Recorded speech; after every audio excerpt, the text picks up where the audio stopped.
السلام عليكم ورحمة الله.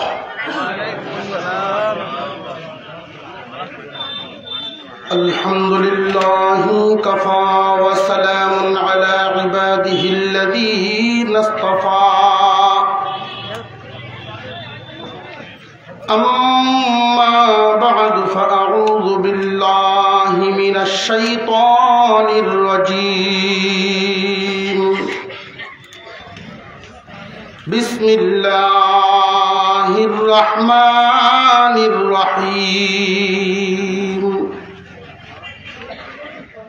وقضى ربك ألا تعبدوا إلا إياه وبالوالدين إحسانا إما يبلغن عندك الكبر أحدهما أو كلاهما فلا تقل لهما أف ولا تنهرهما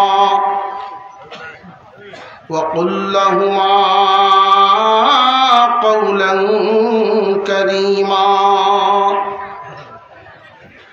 واخفض لهما جناح الذل من الرحمة وقل رب ارحمهما كما ربياني صغيرا. صدق الله العظيم. وقال رسول الله صلى الله عليه وسلم: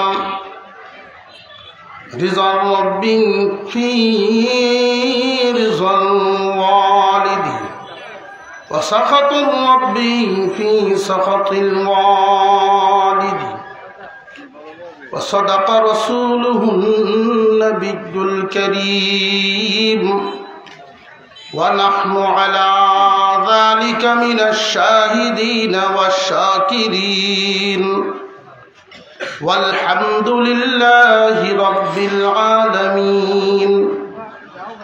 اللهم صل على محمد وعلى آل محمد كما صليت على إبراهيم وعلى آل إبراهيم إنك حميد مجيد.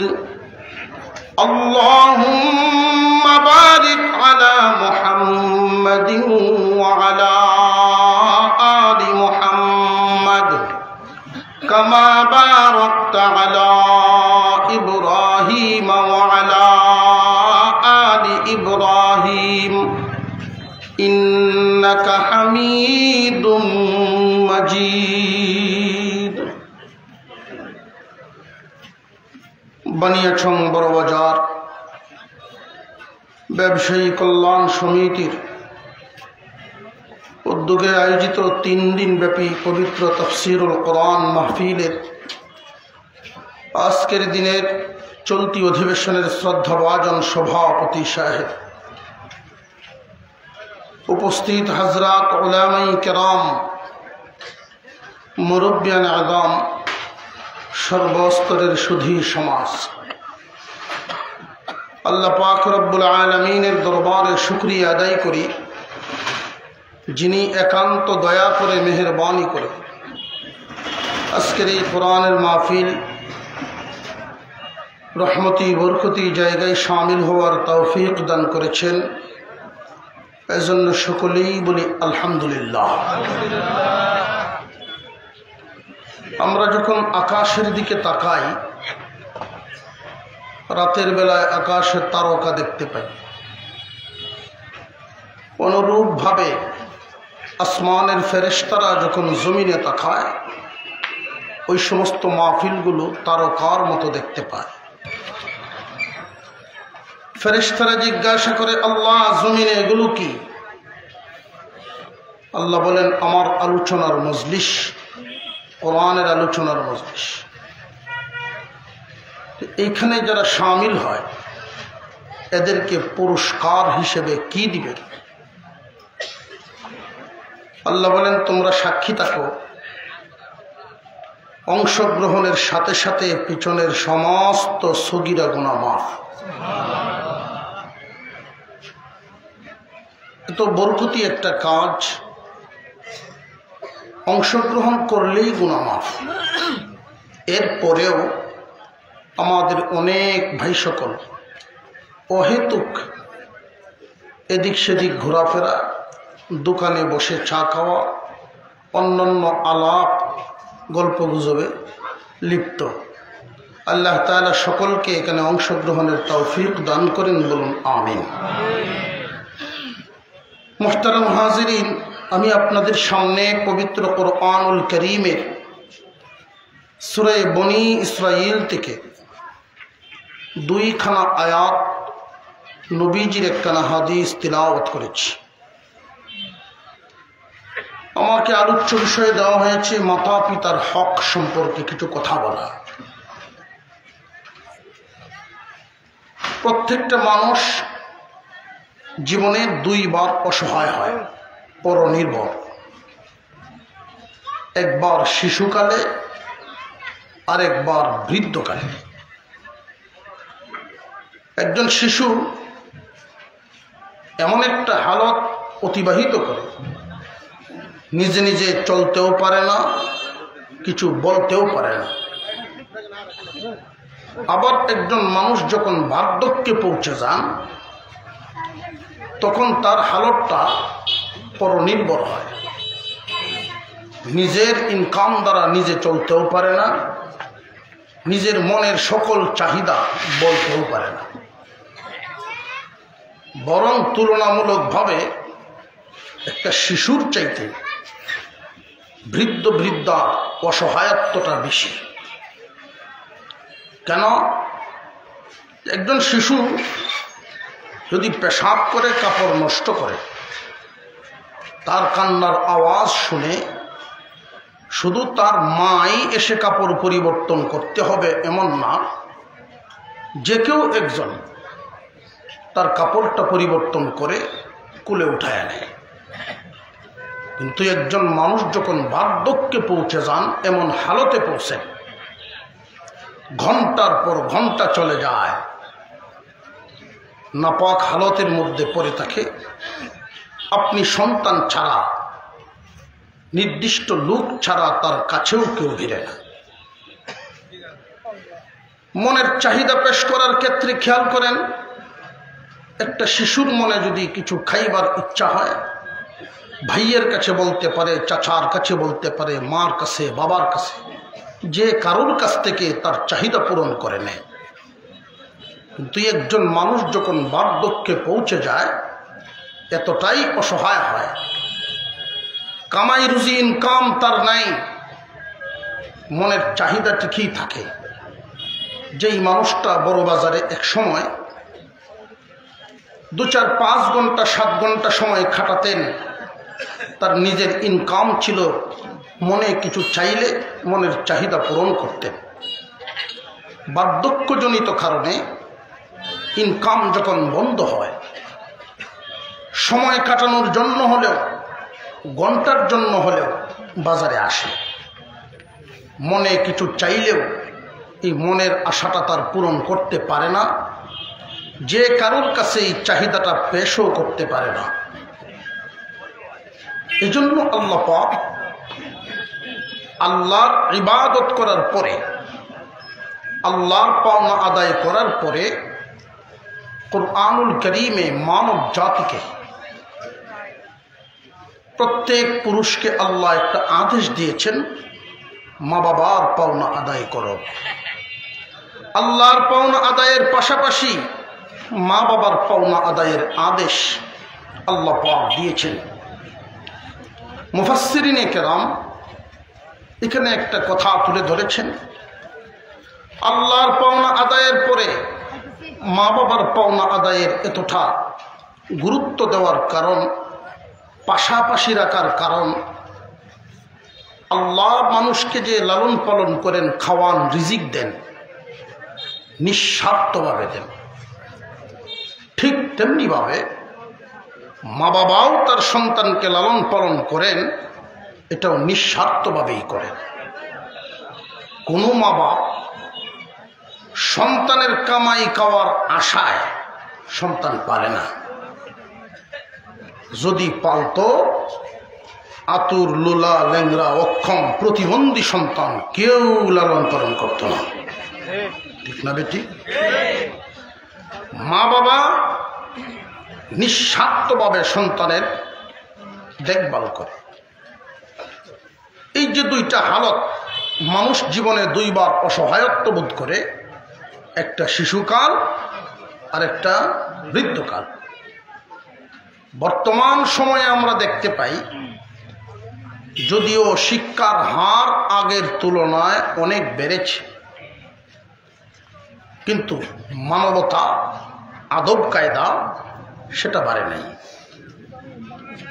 এমন একটা সময় ছিল আমাদের এই দেশে, স্কুলগুলো পাকা ছিল না, বিল্ডিং না, রাস্তাঘাটও উন্নত না, বাঁশের চটা দিয়ে বেড়া আর টিন উপরে। রাত্রে যদি তুফান ভালো আইছে, আমরা বুঝতে পারছি স্কুল নাই, বাতাসে উড়াইয়া 3 গ্রাম হেদিকে নেওয়াচ্ছে। এমন দিন গেছে না গেছে? শিক্ষা জাতির মেরুদণ্ড, এই হিসাবে পরের দিন গ্রামের যুবক বৃদ্ধ সকলে মিলে ওই সাল 3 গ্রাম ওই দিক থেকে আইন নিয়ে আবার স্কুল ঠিক করছে, কারণ মেরুদণ্ডটা ঠিক করুন লাগবে। শিক্ষার হার বেড়েছে, স্কুল পাকা হয়েছে, রাস্তাঘাট উন্নত হয়েছে, ইউনিফর্ম ড্রেস ছিল না, ড্রেসের নিয়ম কানুন আসছে, শিক্ষকদের বেতন বাড়ছে, সব হয়েছে, কিন্তু আসল যেটা হওয়ার নৈতিকতার পরিবর্তন হয় নাই, বরং দিন দিন অবনতির দিকে যাচ্ছে। একজন শিক্ষককে দেখার পর ছাত্র সাইকেলের উপরে থাকলে নেমে যেত, চেয়ারে বসা থাকলে দাঁড়িয়ে যেত। আর এখন এমন ঘটনাও ঘটে, ছাত্রের হাতে শিক্ষক লাঞ্ছিত। আমরা শিক্ষিত হচ্ছি, দিন যত যায় আমাদের এই দেশে বৃদ্ধাশ্রমের পরিমাণ তত বাড়ে। কেন?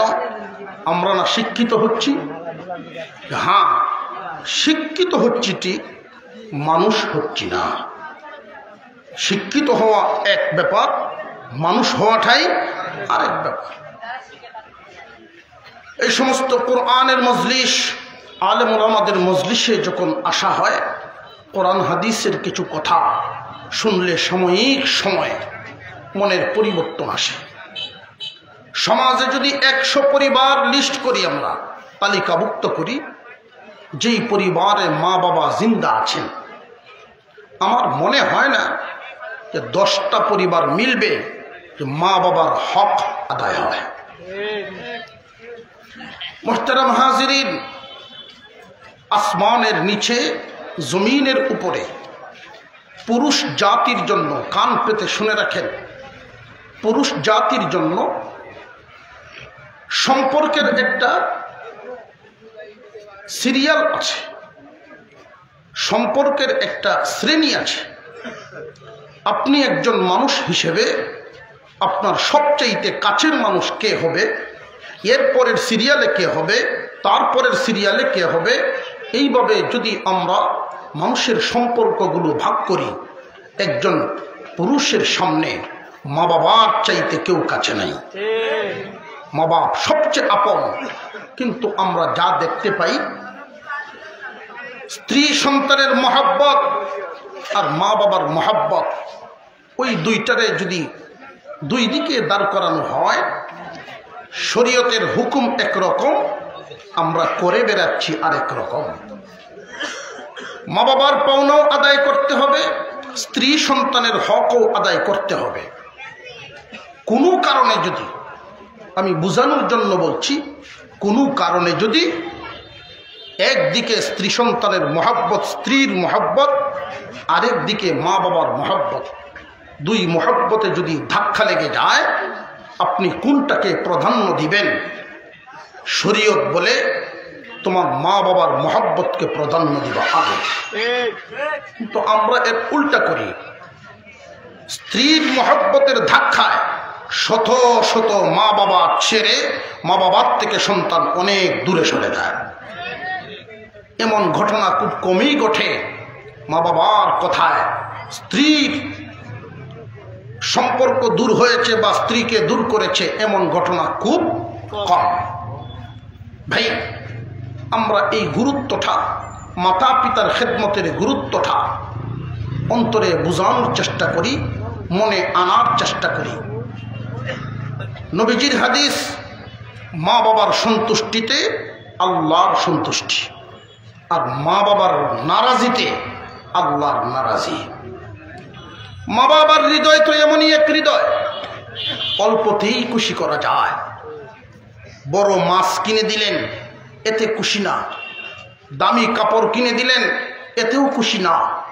মা বাপ আপনার হাস্যোজ্জ্বল চেহারা দেখলে আপনার মন থেকে আপনজনের কিছু কথা শুনলে, অর্থাৎ মা বাবা যেন বুঝতে পারেন আপনি তাদেরকে সবচাইতে বেশি ভালোবাসেন। আপনি বাজার থেকে গেলেন, একটা আপেল নিয়ে গেলেন। একটা আপেল আপনার হাতে যদি থাকে, আর বাড়িতে গিয়েই দেখলেন ঘরের সামনে বসা আছে আপনার মা এবং পাশেই আপনার মেয়ে। মা এবং মেয়ে দুজনই প্রিয়, বরং তুলনামূলকভাবে সন্তানাদিদের মধ্যে বাবার কাছে মেয়েটা প্রিয় হয়। বাবার প্রতি মেয়ের একটা টান ছেলের তুলনায় বেশি থাকে। আপনার প্রিয় মেয়েটা আর আপনার মা দুজন বসা, আপেল আপনার হাতে একটা, দুজনেই হাত বাড়ালো, আপনি কাকে দিবেন? আপনার মন হয়তো বলবে আমার মেয়েটা হাত বাড়িয়েছে, তার হাতে দেই। আমার মা মুরব্বী মানুষ, তার হাতে না দিয়ে আপনার মন যদি বলে মেয়ের হাতে দিতে, আপনার মন ভুল সিদ্ধান্ত নিল। শরীয়তের হুকুম মার হাতে দাও। মার হালতটা তখন দুই রকম হতে পারে।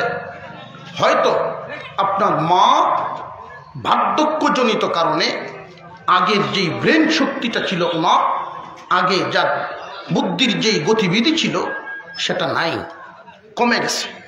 মানুষ বুড়া হয়ে গেলে আবার শিশু হয়ে যায়। খেয়ে কইব খাইছি না, কিছু পায়েও বলবো পাইছি না, একটা কথা বারবার বলতে থাকবে। তবুও মা বাবার প্রতি বিরক্ত হয়ে কখনো শব্দটাও বলল না। এটা আল্লাহর হুকুম। মুসলমান ইমানদার ভাইরা আমার, আল্লাহ পাক রব্বুল আলামিন এই নিয়ামত সবার কপালে দেন না, সবার কপালে দেন না। বিদায়ী আল্লাহ যদি শব্দ লাগায় রাখছেন, যদি পাও বার্ধক্য অবস্থায়, মা বাবা বুড়া অবস্থায় সব মানুষে পায় না। দেখবেন ছেলে বড় হওয়ার আগেই মা বাপ শেষ।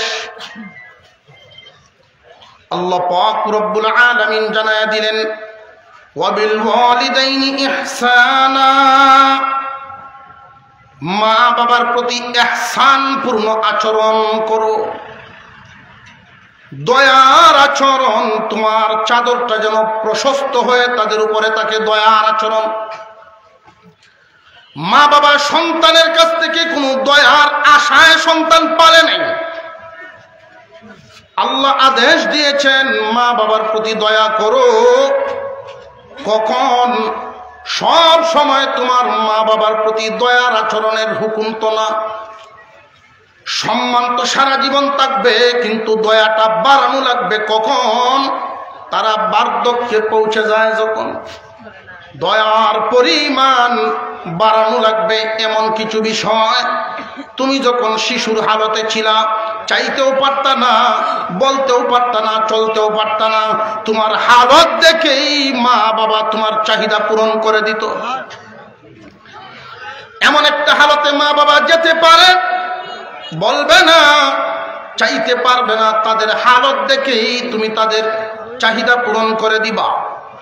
শীত আসতেছে, এর আগেই মা বাবার জন্য ঠান্ডা লাগার পরে চাইলে তুমি দিবা, এমন যেন না হয়। পরিস্থিতি বুঝে আগেই তাদের চাহিদা পূরণ করে দিবা। রমজান মাস আসতেছে, তোমার আব্বা আম্মা কোন জিনিস খাইতে পছন্দ করে এটা আগেই তুমি ব্যবস্থা করে রাখবা। শিশু, যখন তুমি শিশুর হালতে ছিলা, তোমার আব্বা যদি একটা লুঙ্গি কিনতেন, ছোট আর একটা লুঙ্গি তোমার জন্য কিনতেন। তোমার বাবার জন্য বড় একটা ছাতা কিনতেন, শখ করে তোমার জন্য ছোট দেখে একটা ছাতা কিনতেন। এটা তোমার চাহিদা ছিল না, তোমার মন খুশি করার জন্য করতেন। তোমার আব্বা আম্মা যখন বার্ধক্যে পৌঁছে যাবে, মুসলমান যুবক, আল্লাহ পাক রব্বুল আলামিন বলেন, ইম্মা ইয়াবলুগান্না ইনদাকাল কিবারা আহাদুহুমা আও কিলাহুমা। রে যুবক, তোমার জীবদ্দশায় যদি তোমার মা বাবা উভয়কে বা একজনকে পাও, তোমার জীবদ্দশায় যদি তাদের কাউকে বার্ধক্য হালতে পাও, ইহসান পূর্ণ আচরণ করো। ইহসানটা করব কেমনে? তারা তোমার উপর করছে যেমনে। তোমার পেশাবের হালতে পেশাব সাফ করে দিয়েছেন, পায়খানার হালতে পায়খানা সাফ করে দিয়েছেন। তোমার সকল চাহিদা তোমার মন বুঝে তারা যেইভাবে পূরণ করেছেন, খেয়াল করে করে তাদের চাওয়ার আগেই চাহিদা পূরণ করে দিবা। আমরা সব সময় মনে করি একটা সহজ হিসাব, ভাত কাপড় ছাড়া মা বাবার কিছুই লাগে না। বার্ধক্য হালতে পৌঁছে গেলে বাবা বা মা শুধু ভাত খাইব আর বছরে কাপড় পরবো, এটাই বুঝি চাহিদা। না না, প্রত্যেক সন্তান খেয়াল রাখবেন কয়েকটা বিষয়। মা বাবা বার্ধক্যে পৌঁছে গেলেও বাজারে গিয়ে ইচ্ছা মতো খরচ করার চাহিদা ওনার অন্তরে কিন্তু থেকেই যায়। এই জন্য যার যার হালত অনুযায়ী যুবক, ইনকাম কম কম দিবেন, অসুবিধা নেই। ইনকাম বেশি আপনার বেশি দিবেন। আপনি প্রতি মাসে একটা তারিখ ঠিক করে বাবার হাতে কিছু পয়সা, মার হাতে কিছু দিবেন। ও আব্বা আম্মা, এই টাকাটা সাংসারিক কোনো কাজের জন্য নয়, এটা তুমি ব্যক্তিগত খরচ করবা। 500 হোক 1000 হোক, আপনি যদি এটা করেন, মাস গেলেই এই পরিমাণ টাকা আপনি তার হাতে দেন, আপনার বাবার মন অনেক সাহসী জোরদার হয়ে যাবে তার অন্তর।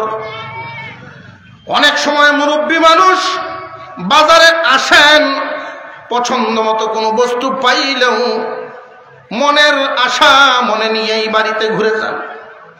মসজিদের দান বাক্সটা তার সামনে আসলেও ওইখানে 5 টাকা দেওয়ার মতো তার সামর্থ্য থাকে না, পকেটে পয়সা নেই। আর যদি তুমি এই আমলটা করতে পারো, প্রতি মাসে নির্দিষ্ট সময়ে বাবার হাতে কিছু পয়সা দাও, তোমার আব্বা মনে মনে এটাই ভাববে, চাকরি করছেন যারা, পেনশন পান, সরকারি ভাতা পান, আমি এমন একটা সন্তান লালন পালন করেছি, মাস যাওয়ার পরে ওই রকম ভাবে আমার সন্তানেও আমারে ভাতা দেয়। মা বাবার মন সন্তুষ্ট করা বড় কিছুর প্রয়োজন না, আপনার আচরণের মাধ্যমে মন খুশি হয়ে যাবে। মা বাবার দিকে খেয়াল করা। অনেক মা বাপ সন্তানের কাছে চাইতে লজ্জাবোধ করে, মনের কষ্টটা মনেই দাফন করে ফেলে, সন্তানের কাছে চায় না। তুমি সন্তান বুঝতায় মা বাবার কি প্রয়োজন। মুরব্বী মানুষ 5-7 জন যখন একসাথে বসে, সমবয়সীরা, তোমার আব্বাকে ডাক দেন, আসো অমুক চা খাই। তোমার বাবা লজ্জায় যান না। কেন যান না জানি? একদিন গিয়ে যদি উনি চা খান, আর একদিন এদেরকে খাওয়ানো লাগবে। তুমি তো এমনই একটা সন্তান, মা বাবার পকেটের খবর রাখো না, মনের খবর বুঝো না। মনের চাহিদা অনুযায়ী তাদের মন সন্তুষ্ট হয় এমন ভাবে তুমি আচরণ করবা। মা বাবা যত বুড়া হয়ে যান বার্ধক্যজনিত কারণে, বুদ্ধি কমে যায়, শরীরের শক্তি কমে যায়, এই সময় যদি আচরণ তোমার সাথে এমন হয় বা বিবির সাথে এমন হয় যেই আচরণটা স্বাভাবিকভাবে তোমার মনে মানে না, হিসাব মিলায় দেখবা তোমার আব্বা তো এমন আব্বা ছিলেন না, তোমার মা তো এমন মা ছিলেন না। তোমাদের ভাই বোন যারা আছেন সবাইকেই কুলে পিঠে করে মানুষ করেছেন, এত বড় একটা সংসার চালিয়েছেন। এখন বয়স্ক হয়েছেন, বার্ধক্যজনিত কারণে বুদ্ধি কমে গেছে, আগের মতো বুদ্ধি নাই। একটা কথা বারবার বললেও যুবক তুমি বিরক্ত হইবা না, বুঝে নিবা আমার বাবা আগের বুদ্ধি নেই, আগের চাইতে মেধা শক্তি কমে গেছে। সন্তানাদের কিছু ভূমিকা, সন্তানদের কিছু কাজ, কিছু আচরণ, এই আচার আচরণের মাধ্যমে মা বাবার মন খুশি হয়, আচরণের মাধ্যমেই মা বাবার মন দুঃখী হয়। চোখে দেখা কিছু ঘটনা এমন, 4 ভাইয়ের পরিবার মা বাবার জীবদ্দশায়, বুড়া হয়ে গেলে মানুষ কেমন অসহায়। 4 ভাইয়ের পরিবার, 4 ভাই আলাদা হবে, আলাদা, একান্নভুক্ত আর থাকবে না। মা বাবার জীবদ্দশায় এই হালত। উঠানের মধ্যে বসে আছেন মা বাবা, 4 ভাই, এলাকার 2-4 জন গণ্যমান্য ব্যক্তির উপস্থিতিতে বাবা মার হাতে গড়া সংসার 4 ভাইয়ে বন্টন করতেছে। এমনকি বাবার ঘরটারেও 4 ভাগে ভাগ করলো। মা বাপ উঠানের মধ্যে বসে আছেন, তাদের অন্তরে কিন্তু তুফান চলে, মনের দুঃখ বলার মতো কোনো জায়গা নাই, এই দুঃখ শোনারও কেউ নেই। শুধু মনে মনে ভাবেন, এক বিছানায় 5-7 জন সন্তান লালন পালন করেছি, কল্পনাও করি নাই বড় হয়ে আমার সংসার তারা ভেঙে দিবে। সব বন্টন করে নেওয়ার পর পরিস্থিতি এমন হয়, মা বাবারেও ভাগ করে, মারে নেয় এক ভাইয়ে, বাবারে নেয় আরেক ভাইয়ে। এই যে ভাগটা হলো, কবুতরের জোড়া ভেঙে দিলা, এদের কলিজাই ভেঙে দেওয়া হয়। বাবা খাইতে বসছেন, ভালো কোনো মাছের টুকরা আসলেই মার কত মনে হইব। এই জন্য এইভাবে আলাদা করতে নাই। মা বাবার জীবদ্দশায় তাদের সম্পত্তিতে তোমরা হাতে দিতে পারবা না। মুসলমান ইমানদার ভাইরা আমার, মা বাবার সন্তুষ্টিতে আল্লাহর সন্তুষ্টি। মা বাবার পকেটের দিকে খেয়াল রাখা, সামর্থ্য অনুযায়ী যদি মা বাবার পকেটে কিছু পয়সা তুমি তোমার সামর্থ্য অনুযায়ী দাও, কমবে না, আল্লাহ বহুগুণ বরকত বাড়ায়া দিবেন। 1 নাম্বার, হাত খরচ কিছু দিয়া রাখবেন, মন খুশি হবে, মন মতো মনটা প্রশস্ত হবে, মনের জোর তার বাড়বে। দেখবেন যদি 500 দেন, 400ই আপনার সন্তানরা খাওয়াইব। বাজার থেকে কোনো কিছু একটা আনলেন, বিবির হাতে সন্তানের হাতে না দিয়া এই বস্তুটা মার হাতে দেন, বাপের হাতে দেন। আব্বা তোমার লাগি নাইছি, আব্বা কিন্তু সবটা খাবে না, নাতি তো কোনোদিন দাদায় সবটা খাবে না। মন খুশি হয়ে যায়, তোমার আচরণে যেন বুঝতে পারে তাদেরকে বেশি ভালোবাসো। 2 নাম্বার, একান্তে কিছু সময় দেওয়া মা বাবার সাথে। এমনও তো হয় 1 সপ্তাহ চলে যায় একই ঘরে থাকে, অথচ মা বাবার সাথে কথাই হয় না। সারাদিন ব্যবসা করেন বাজারে, রাত হইলে বাড়ি যান, এতক্ষণে খানা খায়া হয়তো মা বাবার রুমে চলে গেছে। মাঝে মাঝে সময় দেওয়া। আপনার বিবি আপনার মা বাবার সাথে কোন ধরনের আচরণ করে, এমন এমন কিছু আচরণ হয়ে যায়, মা বাবা ভাবেন আমার ছেলেকে যদি বলি সংসারে ঝগড়া হবে, অশান্তি হবে। এই জন্য মনের দুঃখ মনের ভিতরে দাফন করে দেয়। এই কষ্টটা আস্তে আস্তে গভীর হইতে হইতে এমন গভীর হয় যেটা বদদোয়ায় পরবর্তীতে রূপ নেয়। মাঝে মাঝে একান্তে সময় দিবেন, ওদের মনের কথাটা একান্তে বসলে বলবে। একান্তে বসার পর যদি শুনেন কথাটা এমন, আপনার মার সাথে আপনার বিবি যে আচরণ করেছে শাসন করার প্রয়োজন। সময় থাকতে লাগাম ধরবেন, সময় পার হয়ে গেলে দেরি করে ফেললেন, আর কিন্তু চিকিৎসা করতে পারবেন না। যদি দেখেন মা বাবার অভিযোগটা এমন, বিবিরে শাসন করে ঠিক করা যায় তাহলে ঠিক করে ফেলবেন।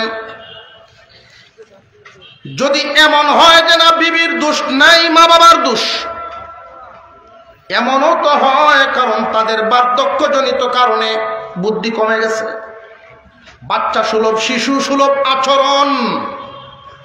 কথাটা শুনে যদি আপনি বুঝেন যে আমার বিবির কোনো দোষ নাই, দোষ মা বাবা, এরপরেও মা বাবারে তুমি উফ দমক দিতে পারবা না। মা বাবার বিরুদ্ধে সন্তানের কোনো আদালত নাই, মা বাবার বিরুদ্ধে সন্তানের পক্ষ থেকে কোনো আদালতে মামলা নাই।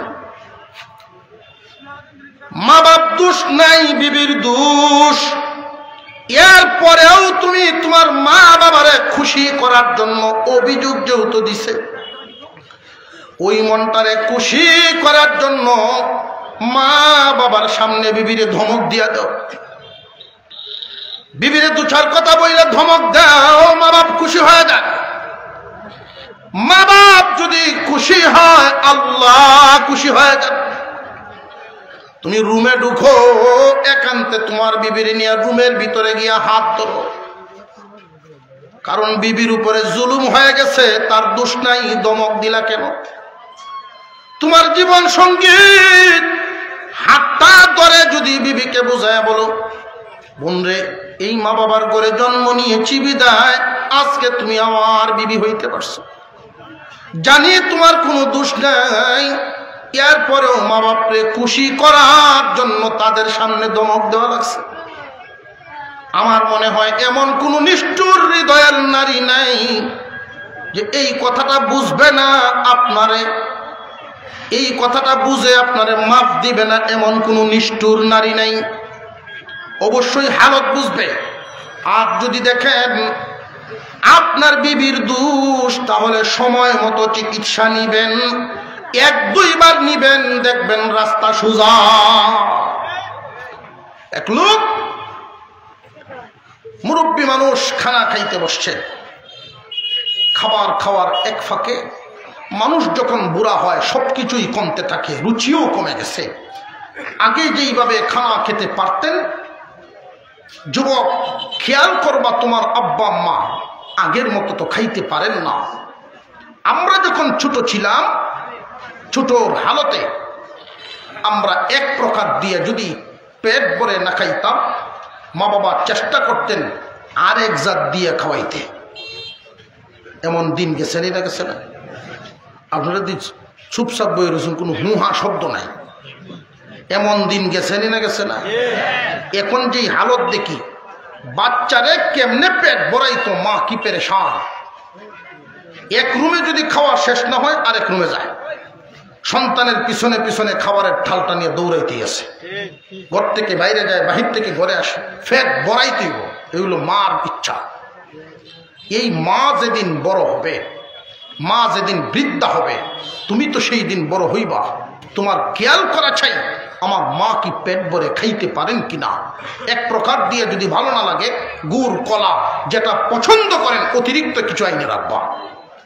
তোমার সম্পদ নষ্ট হওয়ার মতো এগুলো না, শুধু মনোযোগী হওয়া হইল আসল। অনেক যুবক উদাসীন জীবনযাপন, উদাসীন সংসার করে। এই নিয়ামত হারিয়ে গেলে আর খুঁজে পাইবা না। আল্লাহর সন্তুষ্টি হাসিল হয় মা বাবার মাধ্যমে। মা বাপ খুশি যদি হয়ে যায়, একদল দুনিয়াতে আছে মা বাবার বাধ্য সন্তান, আরেক দল অবাধ্য সন্তান। ব্যবহারের মাধ্যমে যদি তোমার মা বাবার বাধ্য সন্তানের লিস্টে আসতে পারো, মা বাবার বাধ্য সন্তান হও, আল্লাহ তোমাকে দুনিয়া এবং আখিরাত উভয় জাহানে মিলে 4টা পুরস্কার দিবেন। আর একটু জোরে কোন সুবহানাল্লাহ। মা বাবার বাধ্য সন্তানের জন্য পুরস্কার কয়টা? 4টা। মা বাবার অবাধ্য সন্তানের জন্য গজব 4টা।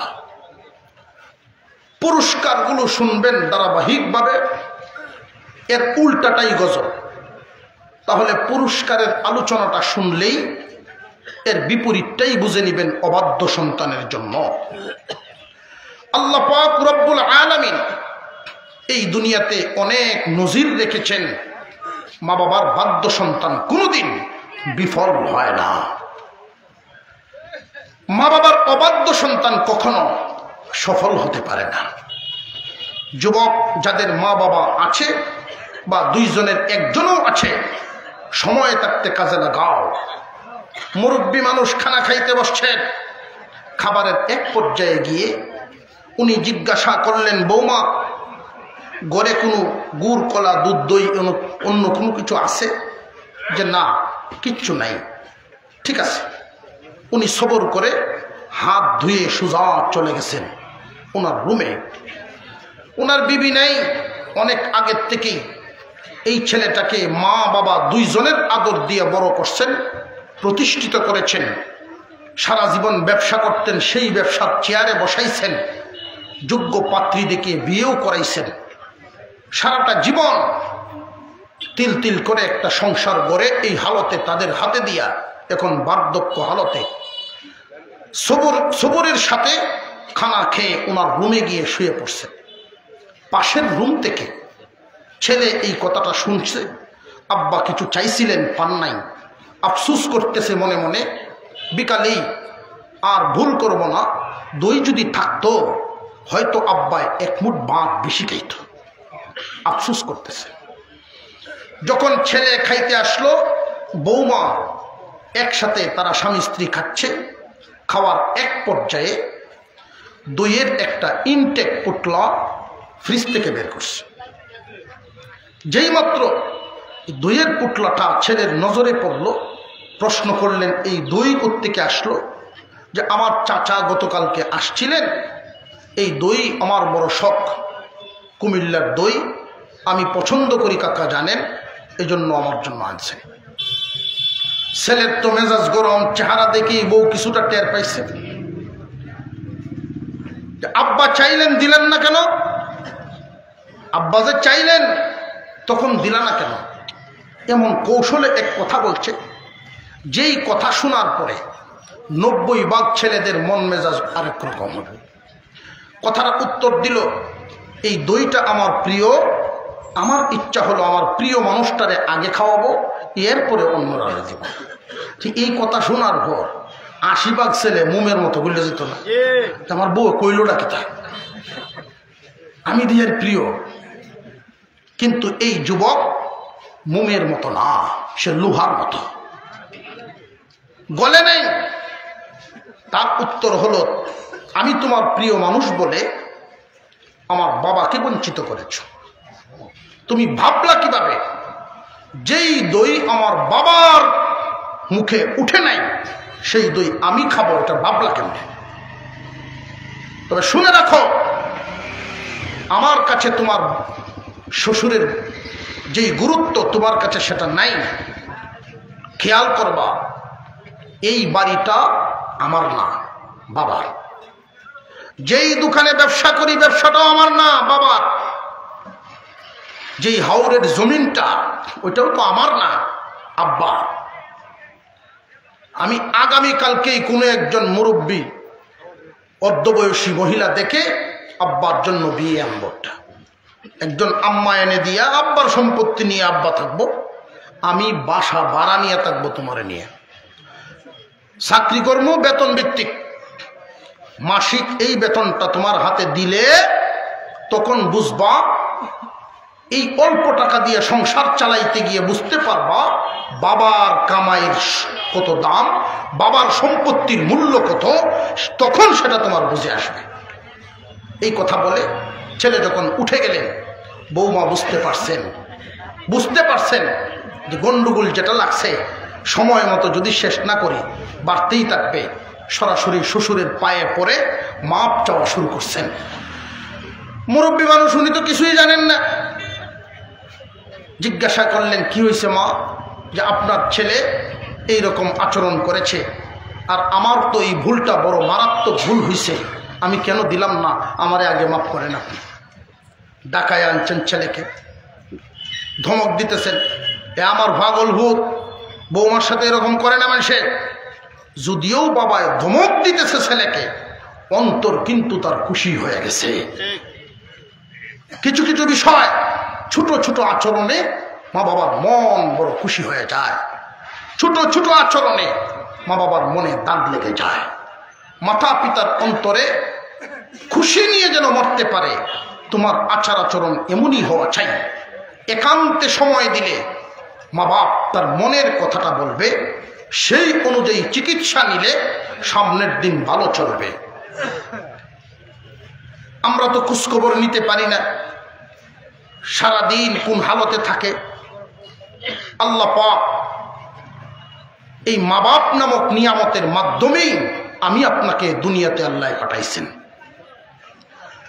এক নাম্বার, তাদের পকেটের দিকে তাকাবেন, কিছু খরচপাতি আলাদাভাবে দিবেন যেটা সংসারের খরচে লাগবে না। 2 নাম্বার, একান্তে কিছু সময় দিবেন তাদের মনের কথাটা বোঝার জন্য। 3 নাম্বার, আপনার আচরণের মাধ্যমে আচার আচরণ যেন এমন থাকে, আপনার আচার ব্যবহারের মাধ্যমে যেন তারা এটা বুঝতে পারে আসমানের নিচে আপনার কাছে প্রিয় বলতে মা বাপ সব চাইতে বেশি মহাব্বত করেন, ভালোবাসেন সবচেয়ে বেশি মা বাপকে। আপনার আচরণের দ্বারা যেন সেটা বুঝতে পারে। রাত করে বাড়িতে গেলেন, রুমে ঢুকলেন, খানা খাওয়ার আগেই যেন জিজ্ঞাসা করেন, আব্বা আম্মা খাইছেন রে? মা বাপ সজাগ আছেন পাশের রুমে। আপনার জবানের এই আওয়াজটা যখন পাশের রুম থেকে শুনবে, আব্বা আম্মা খাইছেনি, এতটুকুন শুনলেই তাদের মন বড় খুশি। বলছিলাম মনে আসেনি একটা কথা কিছুক্ষণ আগে, ফল একটা, মা এবং মেয়ে দুজন সামনে। শরীয়ত বলে মার হাতে দাও, তোমার মন বলে মেয়ের হাতে দিতে। শরীয়তে মার হাতে কেন বলল? ছোট একটা বাচ্চা তোমার মেয়ে, তোমার মেয়ের সাথে তাল মিলাইয়া উনি হাত বাড়াবে কেন? 2টা কারণ। 1 নাম্বার কারণ, উনার বুদ্ধি লোপ পেয়েছে, কমে গেছে আগের চাইতে। শিশু সুলভ আচরণ, এই জন্য তোমার বাচ্চাই শিশুর সাথে উনি তাল দিছে।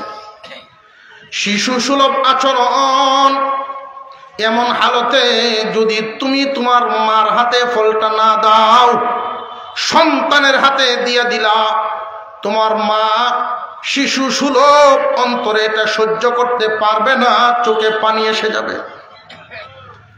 আর যদি তার ব্রেন শক্তি ঠিক থাকে, এমন হালতে হাত বাড়ায়, তাহলে বুঝবা সন্তানের সাথে তাল দেন নাই, তোমারে পরীক্ষা করে।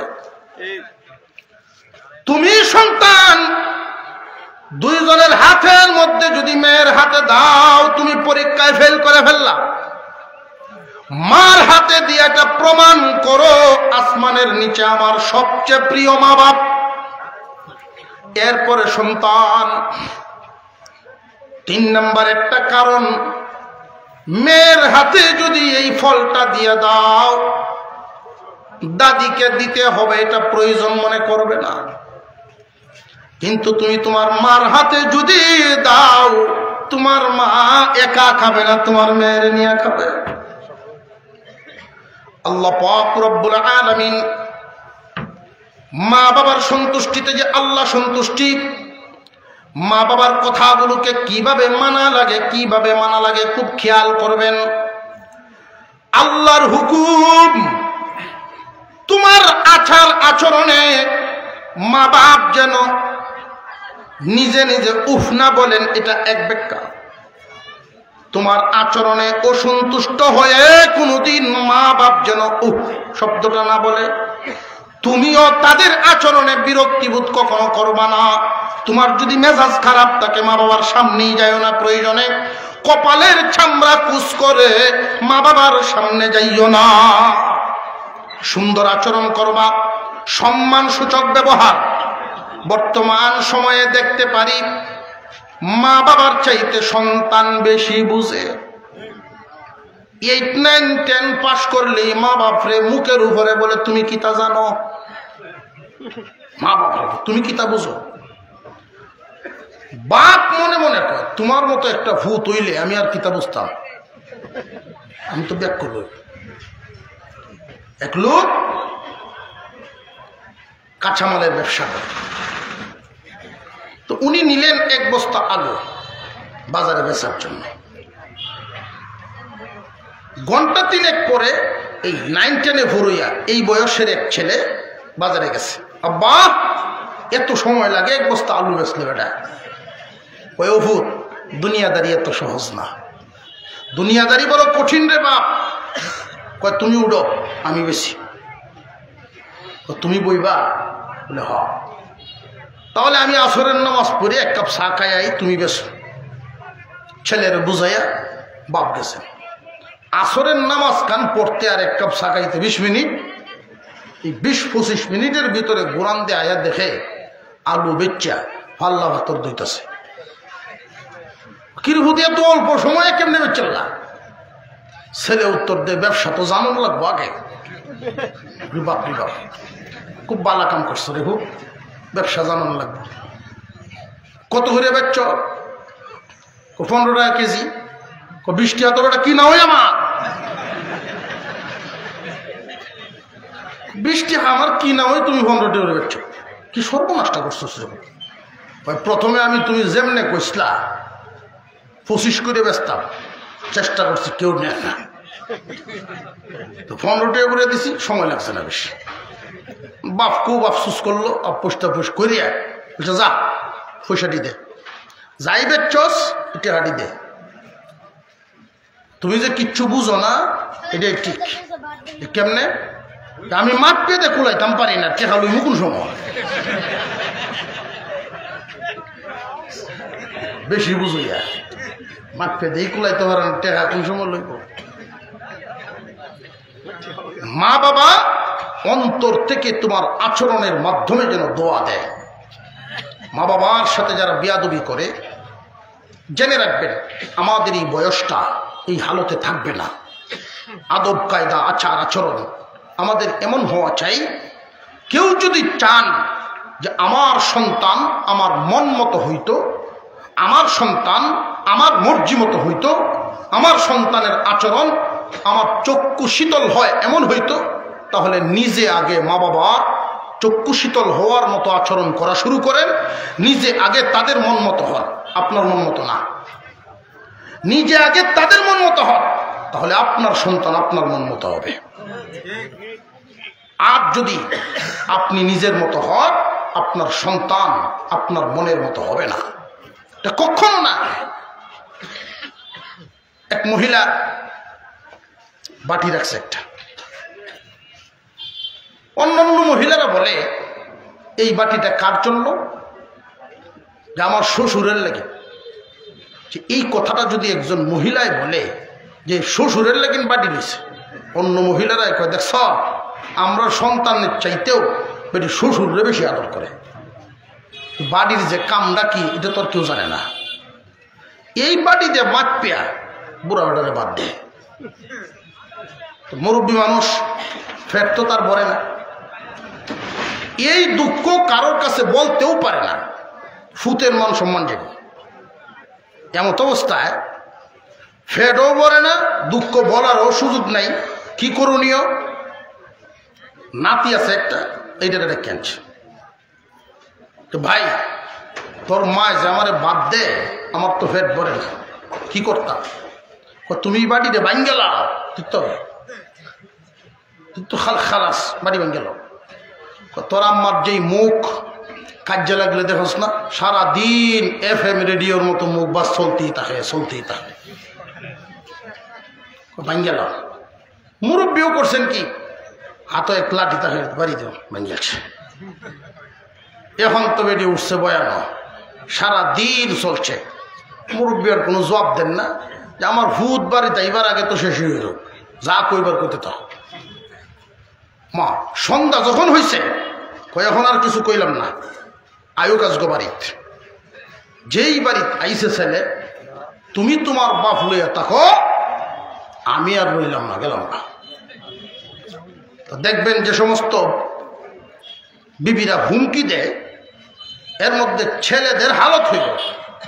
বউয়ে যদি কয় আমি যাই মুখে বাপের বাড়ি, হে তার আগে হোক ভাগ্য বইতে গাছ উঠতো না তো কি করতো। আর হুমকি দেওয়ার সাথে সাথে যদি বলা হয় যে তুমি কাপড় চোপড় গুছাও, আমি CNG একটা আনতাছি, এই হুমকি জীবনে লিঙ্গ বন্ধ হল। ঠিক না ভাই? ঠিক। যেই মাত্র বলছে তুমি তোমার বাপ লয়ে থাকো, কি তো হয়েছে, কোনো জিনিসপত্র রাখতে শান্তি হয় না, ভাঙ্গে শেষ করে আনতেছে। তার কথায় বোঝা যায় কয়েক সুকেস মাল বানছে। যাই হোক, সারাদিন তাকি না বাড়ি, বাপের গিয়ে দুই এক কথা কইয়া লাই। এই মনে বাপের রুমে গিয়ে ঢুকছে। আব্বা এত রাগ গুসা, বুড়ো হইলে তুমি একটু সংযমী হইবা, এত গুসা কেন লাগি? বাপের দম হইতেছে। এই যেই নাতি বুদ্ধি দেব, এটা ফরার টেবিল তুলতে আইছে। দাদা আপনি যেই বাড়িতে বাংলেন, আমি মাপ কই ভাইয়া। দোকানদার বাপে কয় তুই মাপ দিয়ে কি করতে? আম্মা এই বাড়িতে মাপ পেয়ে দাদারে বাদ দিত। তোমরা যেদিন বুড়া বুড়ি হইবা, আমারও তো মাপ পেয়ে দেওয়া লাগবো। আমি মাফ কই ভাইয়া। সোজা বাপ চলে গেছেন দেখি। মুসলমান, আপনি যেমন আচরণ করবেন, মা বাবা মন থেকে সেমনই দোয়া পাবেন, আর সেই রকম ভাবেই আপনার ভবিষ্যৎটা আল্লাহ সাজায় রাখবেন। যাদের আব্বা আম্মা দুনিয়াতে আছে, সময় থাকতে কদর করেন, নিজেকে বেশি বুঝদার মনে না করে মা বাবাকে ইজ্জত সম্মান দেওয়ার চেষ্টা করা। আল্লাহর পয়গম্বর ইব্রাহিম আলাইহিস সালাম, আল্লাহর পয়গম্বর ইসমাঈল আলাইহিস সালাম, দুজনেই আল্লাহর নবী। ইসমাঈল আলাইহিস সালাম চিঠি লিখছেন ইব্রাহিম আলাইহিস সালামের কাছে, আব্বাজান আসেন, বিবাহ করেছি, বৌমা দেখে যান, দোয়া করিয়া দিয়া যান। আল্লাহর খলিল ইব্রাহিম আলাইহিস সালাম রওনা দিলেন মক্কা নগরীর উদ্দেশ্যে। প্রায় 1600 মাইল দূর। পিতা পুত্রের অবস্থান 1 মাসের পর 1600 মাইল দূর থেকে ইসমাঈল আলাইহিস সালামের বাড়ির সামনে আসলেন। আল্লাহর খলিল গেটের বাহির থেকে ডাক দিলেন, ইসমাঈল। ভিতর থেকে যে আওয়াজ আসলো, এই আওয়াজ শুনেই আল্লাহর খলিল বুঝে ফেলেছেন, ইব্রাহিম আলাইহিস সালাম বুঝে ফেলেছেন লোক বেশি ভালো না। মহিলাদের গলার আওয়াজ, শরীয়তের বিধিবিধান আছে না নাই গলার আওয়াজ ব্যবহারের? উঁচা আওয়াজ ব্যবহার করে বলে বাড়িত নাই, কোথায় গেছে গো মা? সেই জানে কোন দেশ ঘুরে, কখন আসবে জানি না, কোন সময়। ও মা, তোমরা আছো কেমন? তোমাদের পারিবারিক অবস্থা কেমন? খুব বেশি ভালো না। আল্লাহ পাকের শুকরগুজার বান্দাদের জবানি কথা আর দুনিয়াদার লুবি মানুষের জবানি কথা একরকম না। সবরি মানুষের কথা আর বেসবরির কথা একরকম না। সবরি কোনো মানুষকে যদি কেউ জিজ্ঞাসা করে কেমন আছেন, হালত পরে আলহামদুলিল্লাহ বলবো আগে। বেসবরি মানুষ আলহামদুলিল্লাহ তো নাই, উত্তর দিব কয়েক রকম। কেউ কইব মোটামুটি, কেমন আছেন? মোটামুটি। কেউ কেউ কোন রকম। বেশিরভাগ মানুষের জবানেই আলহামদুলিল্লাহ নাই, বেশিরভাগ মানুষের জবানে। অথচ হালতে পরে যদি খারাপের মধ্যে থেকেও যদি আলহামদুলিল্লাহ বলে, যে যে হালতে আছে আল্লাহ শুকরিয়া আদায় করে, আল্লাহ তার হালত পরিবর্তন করে দেন। বেশিরভাগ মানুষ মোটামুটি সব করো, আল্লাহ হেফাজত করুক, বলুন আমিন। ইব্রাহিম আলাইহিস সালাম কথা বলেই বুঝতে পেরেছেন আমার সন্তান ইসমাইলের যোগ্যই হয় না এই বিবি। বলে গেলেন, এক কাজ করব মা, ইসমাইল বাড়িতে আসলে খবর কইও সিরিয়া থেকে একজন মুরব্বী আসছিলেন। সিরিয়ার মুরব্বী মানুষ যাওয়ার সময় বলে গেছেন দরজা আর চৌকাঠ ফিটিং হয় নাই, ঘরের চৌকাঠ বদলানোর জন্য বলবা। এই খবরটা ইসমাইলের কানে পৌঁছায়া দিও। আমি সিরিয়া থেকে আসছিলাম, চলে গেলাম। উনি বিদায় হয়ে চলে গেলেন। ইসমাইল আলাইহিস সালাম 3 দিন পরে আসছেন। আলোচনার এক পর্যায়ে বলেন, সিরিয়ার একজন মুরব্বী মানুষ আসছিলেন। ইসমাইল আলাইহিস সালামের তো চোখ বড় বড় হয়ে গেছে। কি বলো, সিরিয়ার মুরব্বী? সিরিয়া থেকে মুরব্বী যদি কেউ এসে থাকেন আমার বাবা ছাড়া তো আর কেউ না। আমার বাবা ইব্রাহিম খলিলুল্লাহ, উনি ছাড়া তো আর কেউ আমার এমন দরদি নেই। উনি কি বাড়িতে আসছিলেন যে না ঘরের ভিতরে ঢুকেন নাই, গেটের সামন থেকেই চলে গেছেন। রে বিবি, যাওয়ার সময় কিছু বলছেন নাকি? হ্যাঁ, বলে গেছেন একটা খবর আপনার কাছে পৌঁছানোর জন্য।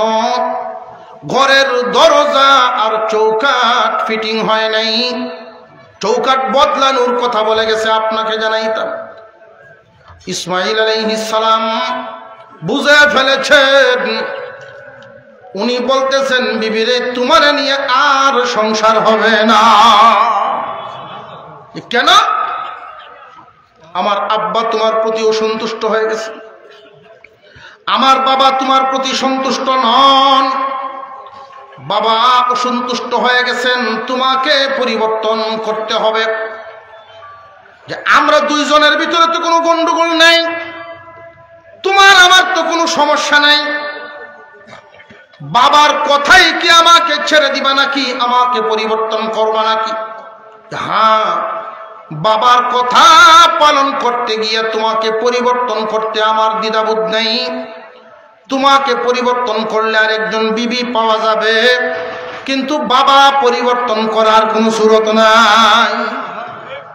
বদলাই ফেললেন। আবার চিঠি লিখছেন, আব্বাজান চৌকাঠ বদলায় ফেলছি, এবার আসেন দেখা যান, দোয়া করিয়া যান।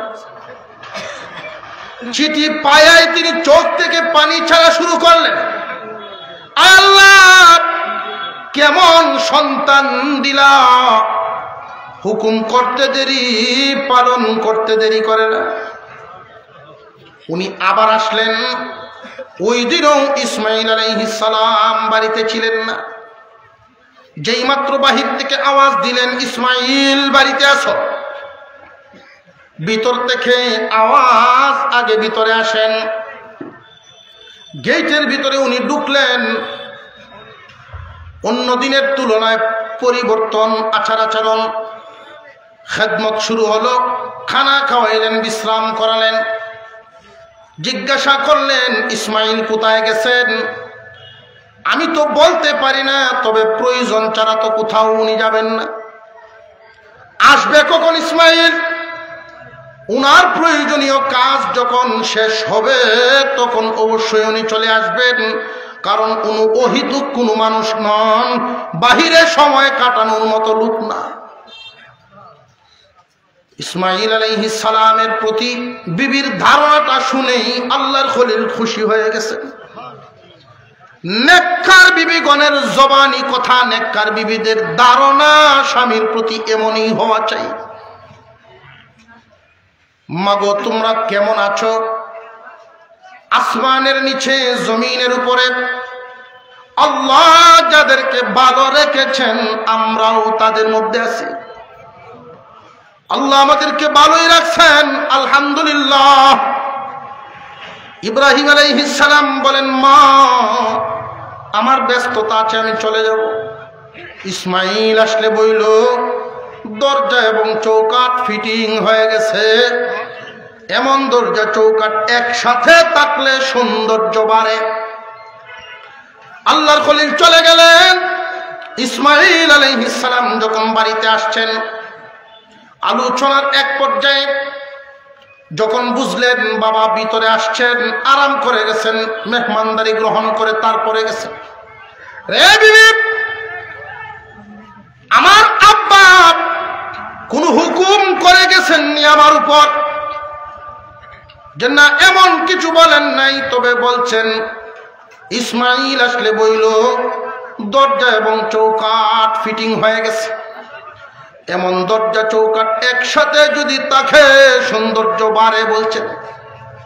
ইসমাইল আলাইহিস সালাম শুকর আদায় করে বলেন, বিবি তোমার আচরণে আব্বা খুশি, তোমার আচরণের দ্বারায় আমার বাবা খুশি হয়েছেন। চৌকাঠ দরজা ফিটিং হইলে সৌন্দর্য বাড়েন বলতে কি বুঝাইছে জানো নি? উনি বুঝাইছেন তুমি আমার যোগ্য বিবি। এমন স্বামী স্ত্রী যেই ঘরে থাকে সৌন্দর্য বলতে আল্লাহর রহমত নাজিল হয়। যেই ঘরে নেককার বিবি থাকেন এই ঘরে আল্লাহর রহমত নাজিল হয়।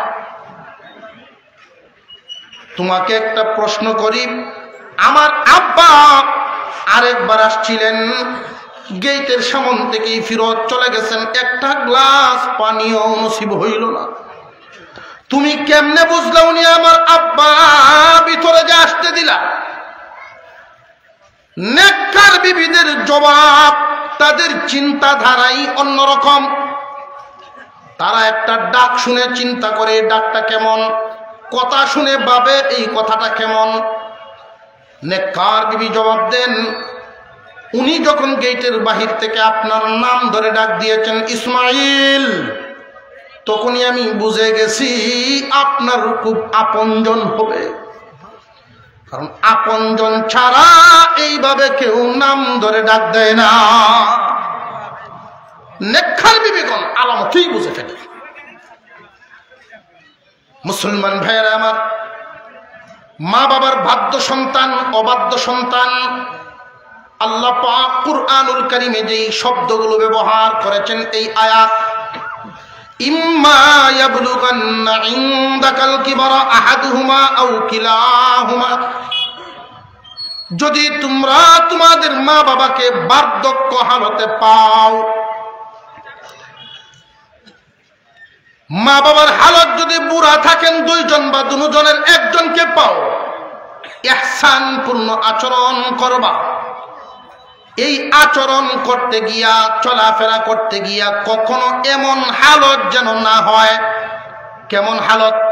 ফালা তাকুল্লাহুমা উফিন ওয়ালা তানহারহুমা, মা বাবার প্রতি বিরক্তির কোনো আওয়াজ কখনো দিবা না।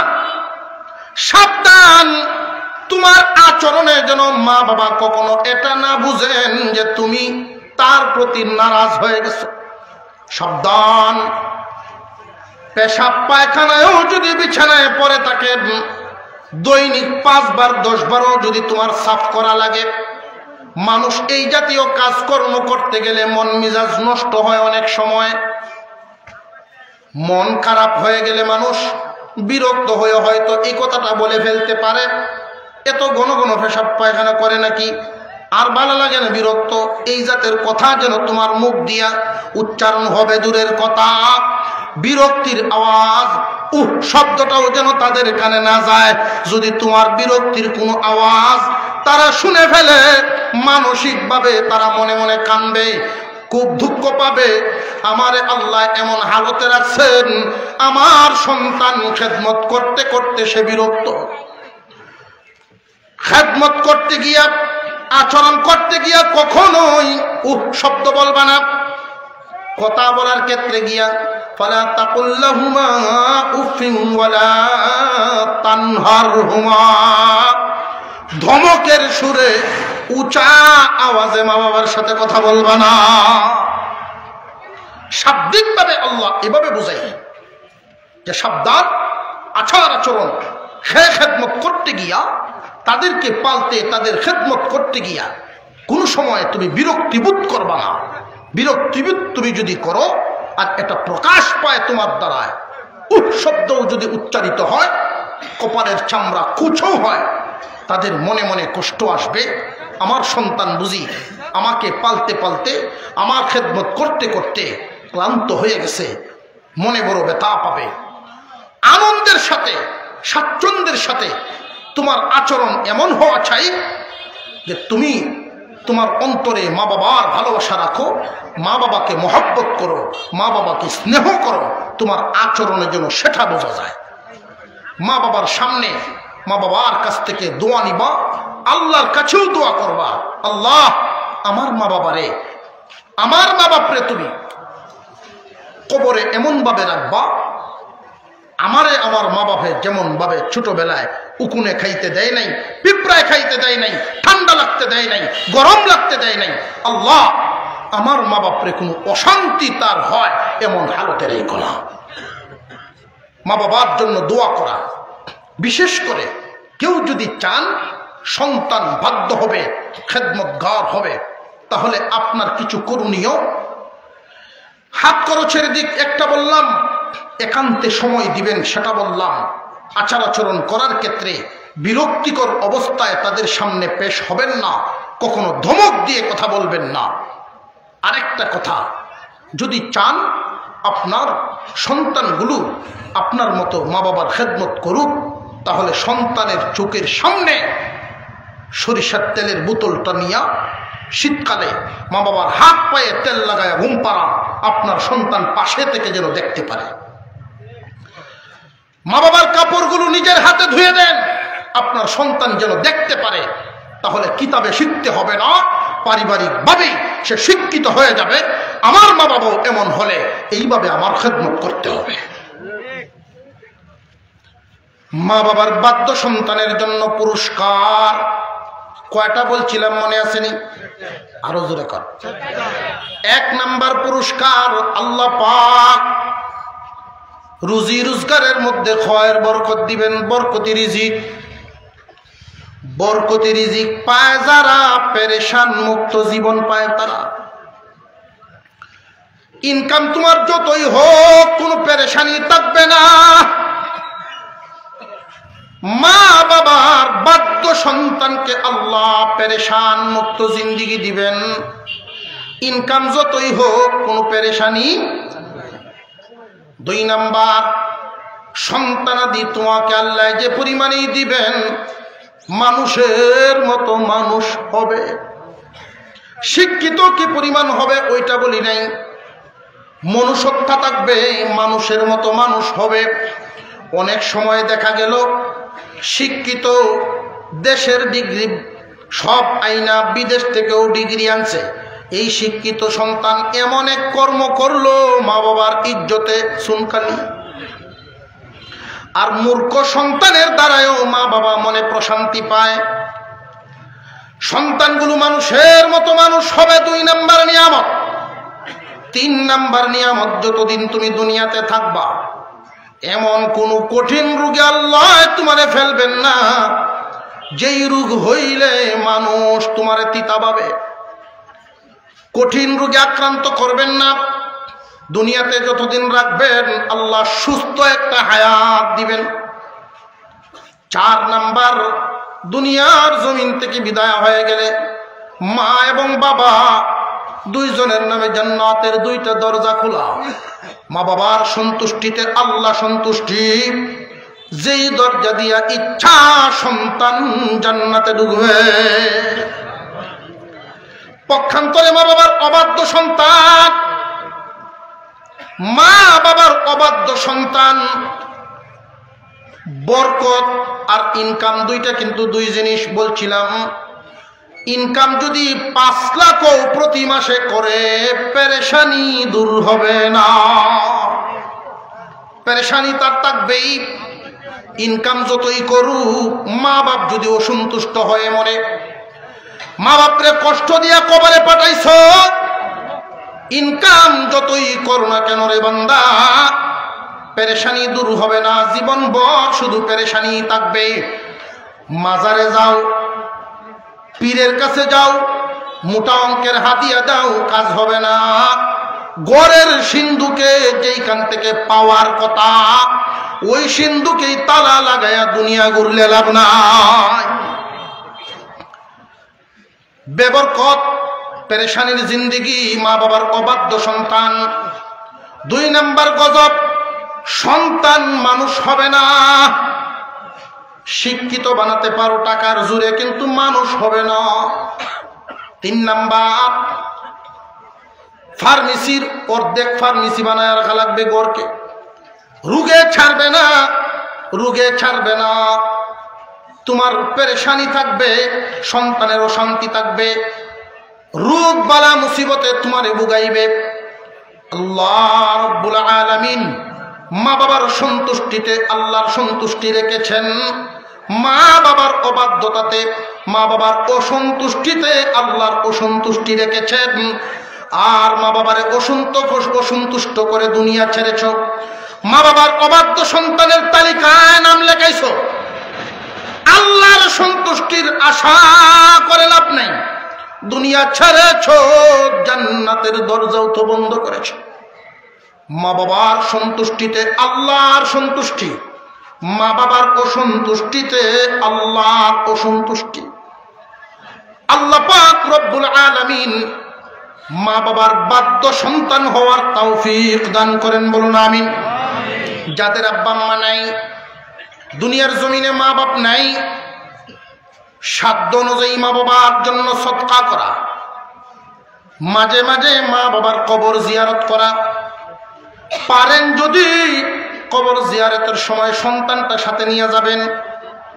সন্তান যদি পাশে দাঁড়ায় তাকে মা বাবার কবর জিয়ারত করেন, এই সন্তানও আপনার কবর জিয়ারত করবে। মা বাবার নামে দান করাবেন, পারলে সন্তানের হাত দিয়া করাইবেন। দান করা শিখলো, আপনি যেদিন থাকবেন না আপনার নামে আল্লাহর ওয়াস্তে আপনার জন্য দিবে, ওইটাও শিখলো। আমরা সন্তানদেরকে যতটুকু দেওয়ার কথা তাদের হক আদায় করি না।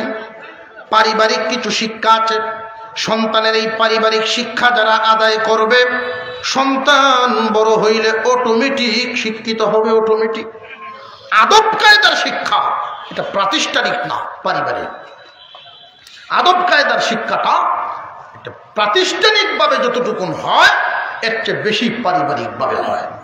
একটা সন্তান হওয়ার পরে 7 দিনের সময় যেই নামটা আমরা রাখি, এই নামটা এমন হওয়া চাই, শুনলেই যেন বোঝা যায় মুসলমানের সন্তান। তো বাবার উপরে দায়িত্ব, সুন্দর একটা নাম দেওয়া যেমন দায়িত্ব, ওই নামটা সারা জীবন সুন্দর করে ডাকাও দায়িত্ব। বেশিরভাগ বাপ এই নামটা সুন্দর করে ডাকে না। নাম রাখছে কামরুল ইসলাম, সারা জীবন কাটাইলো, কামরুল ইসলাম আর ডাকলো না। মন যদি ভালো থাকে বাপের, তো কামরুল পর্যন্ত যায়। আর মন খারাপ হইলে এই কামরুল রেই ব্যাঙ্গে রুঙ্গে বিনাশ। সন্তানকে সব সময় শালীন শব্দ দিয়ে ডাকা, সন্তানটাকে আদর সূচক শব্দ দিয়া তুমি করে ডাকা। তুচ্ছ তাচ্ছিল্যের কোনো শব্দ সন্তানদের ক্ষেত্রে ব্যবহার করব না। নুরানি হিফজখানায় শিক্ষকগণ যারা ছাত্রের ক্ষেত্রে ব্যবহার করব না। তুমি বলে যদি সম্বোধন করা আমরা শুরু করি, তুমি থেকে কখনো যদি মা বাপ বা শিক্ষক তুইয়ে আসে, তুমি থেকে তুইয়ে আসাটাই একটা ছাত্রর মনে বেত্রাঘাতের চেয়েও বেশি কঠিন মনে হবে। কারণ আমরা ডাকি যদি সবসময় দম হয়ে, আজকে হঠাৎ মাহফিল থেকে গিয়া, তফসির থেকে গিয়া যদি পুত্রে তুমি করে ডাকেন আর হুরা নাম সুন্দর করে উচ্চারণ করে ডাকেন, আপনার ফুতেই মনে করবো আব্বার কি তৈল আজকে, জীবনে শূন্য অভ্যাস নেই। উচিত ছিল সব সময় সন্তানের নামটা সুন্দর করে ডাকা। শেষ কথা বলে আমার আলোচনা শেষ।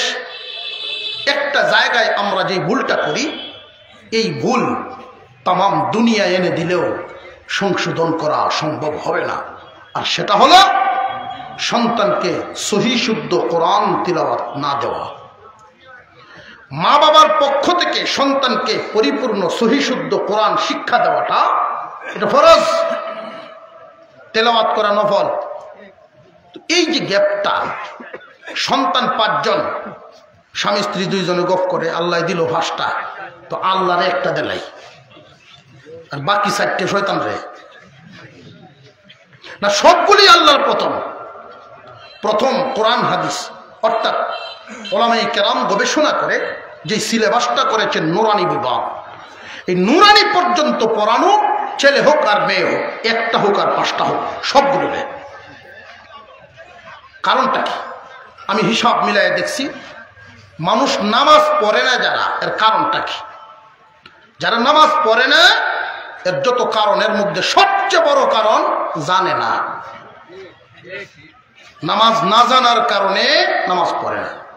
যদি জানতো, একবার না পড়লে আরেকবার পড়তো, আরেকবার না পড়লে আরেকবার পড়তো, আর যখন পড়তো সহি শুদ্ধ করে পড়তো। না জানার কারণে নামাজ পড়ে না। জানায় যে যেটা জানে, জানায় তারে টানে, মানেন এটা, জানায় টানে। জামাই গেছে শ্বশুর বাড়ি, তাও নতুন জামাই, ফিরা নাই, আপনার এখন ফিরা যাত্রা নতুন না, রুমাল টানলে শুধু মুক্ত লামলো আর কিতা, পয়লা দিন রুমাল তাকে মুহ, এরপরে আর রুমাল নাই। ফিরা যাত্রার জামাই, নতুন জামাই, রাত 3টে বাজে ঘুম থেকে উঠিয়া উডে শোয়, পেরেশানি। বিবি জিগায় কি হইল আপনার? কয়েকটা বাঁশি সুর শোনা যায়, এটা করতে কে? এই এলাকার তো আরো মানুষ আছে। কয়েকটা হইলো স্কুল ঘরের ছাদ উঠতে একজনে বাঁশি বাজায়, আমি হেন যেতাম। ওই বাঁশির যতক্ষণ হুনা দিছি আমার ঘুমে ধরতো না। হে, এই দলের লোক জানায় টানে। না শিখানোর কারণে কোরআন তিলাওয়াত জানে না, নামাজ জানে না, সূরা কেরাত জানে না, এই কারণে সারা জীবন নামাজ পড়ে না। কিন্তু শেষ পর্যন্ত ফলাফলটা কি? মুসলমানদের শেষ ঠিকানা ঘুরে ফিরে যায় নামাজ। ঠিক না বে? ঠিক। যায় নামাজও যায় কোন সময়? ব্যবসাত আউট, ব্যবসাত লাগে না। কাস্টমারে 500 টিকে দিলে 700 দেলায় ঘুরাইয়া ব্যবসা করবো কেমনি? বুড়ো হয়ে গেছে। ছেলেরা কয় আব্বা আপনারা ব্যবসা করানো লাগতো না, বিদায়। গৃহস্থিতেও চলে না, চাকরির তো আগেই রিটায়ার। কোনো খানে যখন লাগে না, গড়ও থাকতে পারে না, বুড়ি ডেছিল্লায় কই শয়তান না মসজিদও যেতে না, কই যাইতো না ফাইল দিয়ে শেষ পর্যন্ত মসজিদও কে ইমামের পিছে লাগে। আপনি সালাম ফিরায় যান গে কই, একটু পরে পরে যান গে কই, ইমামে মনে মনে কই এই গজব শেষ পর্যন্ত আমার উঠে না জিনিস। এই সময় অনেকে চেষ্টা করে বুড়া হালতে যে একটু একটু শব্দ শিখত, অসম্ভব। তখন এটা অসম্ভব। কিছু সুশীল সমাজের লোক, এটা কোরআনুল কারীমের এক আয়াতের মধ্যে আল্লাহ বলেই দিয়েছেন, কিছু মানুষ শয়তান হবে, জিন শয়তান থেকেও আছে, মানুষ শয়তান থেকেও আছে। আসমানি ইলম থেকে মানুষকে দূরে রাখা এদের কাজ। আর এই কাজটা করবে চটকদার কথার মাধ্যমে। যেমন একটা কথা হলো, মাদ্রাসাত পড়লে সার্টিফিকেটও নাই, চাকরিও নেই। এই কথা শোনার পরে মা বাবার মন কাটিয়ে ওঠে, সত্যিই তো কিতা হইরে খাইব, মাদ্রাসাতেই দেয় না। যা ইচ্ছা বানাবেন, ডাক্তার ইঞ্জিনিয়ার যা ইচ্ছা বানাবেন, কোনো বাধা নাই। হাফেজ হওয়া, আলেম হওয়া ফরজ তো না, কিন্তু কোরআন শিক্ষা দেওয়া ফরজ। এই কাজটা করবেন, ফলাফল কি? এই এতক্ষণ যে বয়ান করলাম, মা বাবার বাধ্য সন্তান হওয়ার পিছনে মা বাবার খেদমতের পিছনে কোরআন তিলাওয়াতের বিশাল এক ভূমিকা রয়েছে। সারা দেশের বৃদ্ধাশ্রমগুলো তথ্য নিয়ে দেখা গেছে কোনো হাফেজ আলেমের মা বাপ বৃদ্ধাশ্রমে নেই। শেষ পর্যন্ত এই তথ্যটুকু চেয়েছি আমরা, সহি শুদ্ধ কোরআন শিখাইছে মা বাপে, এমন কোন মা বাপের, এমন কোন সন্তানের মা বাপ আছে কিনা, এমনও নেই। সহি শুদ্ধ করে কোরআন শিখান, সন্তানের অন্তর আলোকিত হবে, শয়তানের ধোঁকার থেকে সে নিরাপদ থাকবে। আল্লাহ আমাদেরকে আমলের তৌফিক দেন, আমরা বলি আমিন। আপনার কারণ দিক কেউ আমি বলছি আগে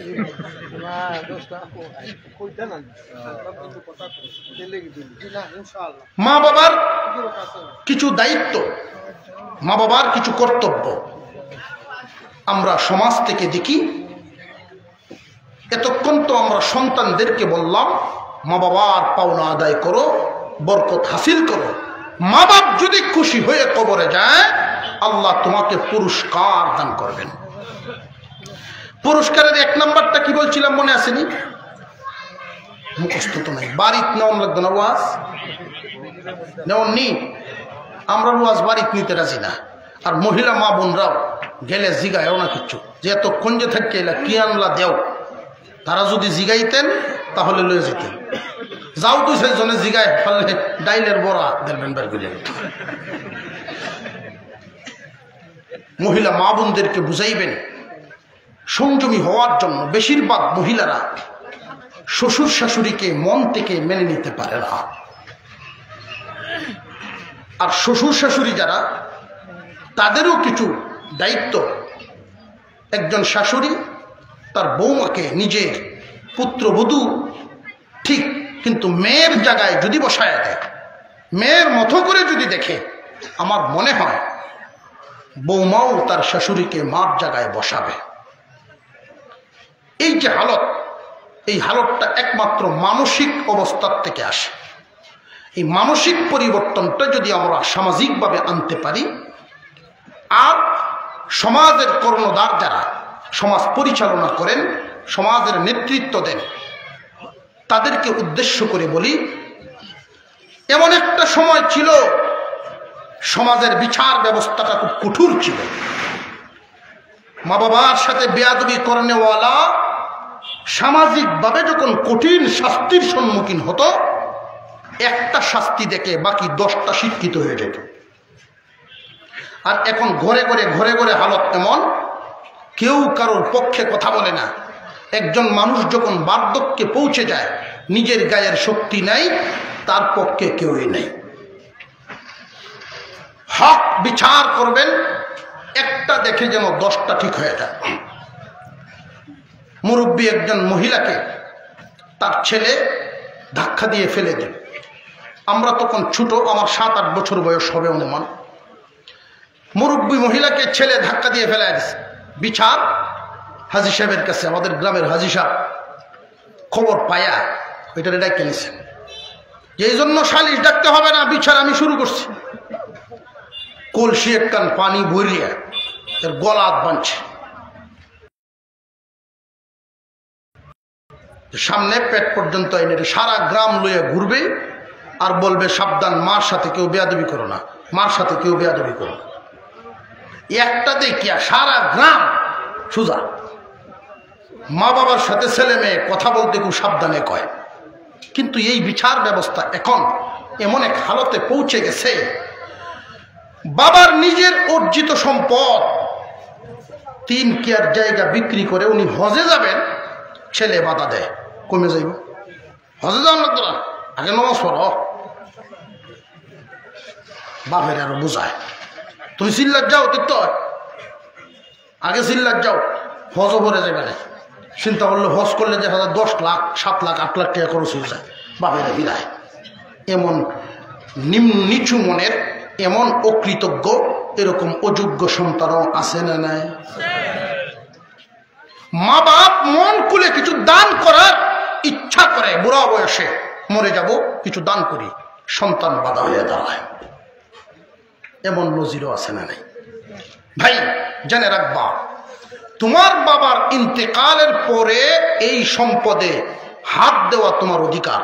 এর আগে জবান খুলতে পারবা না, হাত দিতে পারবা না, তোমার কোনো অধিকার প্রয়োগ করতে পারবা না। বাবা খেয়ে দান করে সব শেষে উনি বিদায় হওয়ার পরে যা থাকবে ওইখানে তোমার অংশ হবে। এর আগে হস্তক্ষেপ নাই। তোমার আচরণের কারণে তোমার আব্বা মনে আঘাত পেয়ে গেছেন, তুমি অবাধ্য সন্তানের তালিকায় উঠে গেল।